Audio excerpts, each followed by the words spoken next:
Magandang gabi po, Luzon, Visayas at Mindanao. Nag-convene na bilang impeachment court ang Senado para litisin si Vice President Sara Duterte. Ipinapatawag ng impeachment court ang bise. Binigyan din siya ng 10 calendar days para sagutin ang reklamo laban sa kanya. Nanumpa na rin ang 23 senator judge ng impeachment trial maliban kay Senador Bato de la Rosa na absent. At nakatutok live si Sandra Aguinaldo. Sandra.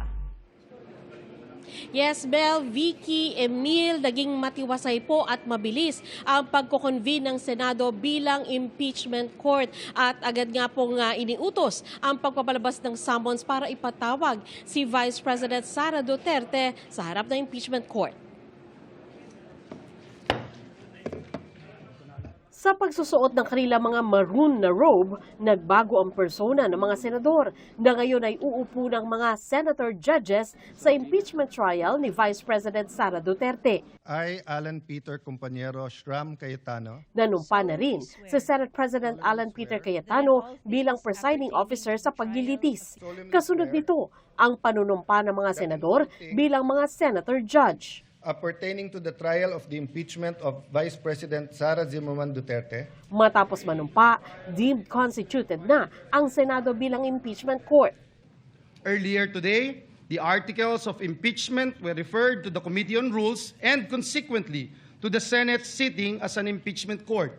Mr. President, the articles of impeachment against Vice President Sara Zimmerman Duterte with its annexes are now presented to the court for proper disposition and action. The same is duly noted and made of record. Ngayong nabuo na ang korte, ipinatawag ng Senate Impeachment Court si Vice President Sara Duterte at pinasasagot sa impeachment complaint sa loob ng 10 calendar days. Let a writ of summons be issued to the Vice President Sara Zimmerman Duterte, who is directed to file her answer within a non-extendable period of 10 days from receipt. Pursuant to Article 7 of the Rules of Procedure of Impeachment Trial, she is directed to appear before the session hall of the Senate of the Philippines upon notice. The Sergeant-at-Arms is directed to serve the written summons on Vice President Sara Duterte along with a copy of the Articles of Impeachment. Bibigyan naman ng 5 calendar days ang prosecution para magkomento sa magiging sagot ni Duterte.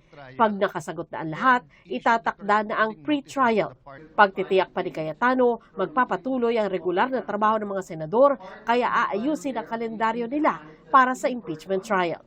I approached members of the minority of the Senate, and later on I will approach the senator judges that we will fix the calendar together. And in pursuit of impartial justice, we will come up with a impeachment calendar that is fair to the prosecution and to the defense, and will allow us to continue to function in the legislative side of our work. Ayon na rin nga po sa sinabi ni Senate President Alan Peter Cayetano, ang susunod po nating aabangan ay yung pagsiserve ng summons kay Vice President Sara Duterte. Vicky? Maraming salamat sa iyo, Sandra Aguinaldo. At kaugnay sa pag-convene ng Senado bilang impeachment court at sa ilalabas nitong writ of summons, sinabi ng defense team ni Vice President Sara Duterte na susunod sila at maghahain ng angkop na tugon alinsunod sa konstitusyon at mga alituntunin. Hindi nila muna sila magbibigay ng karagdagang komento bilang respeto sa proseso.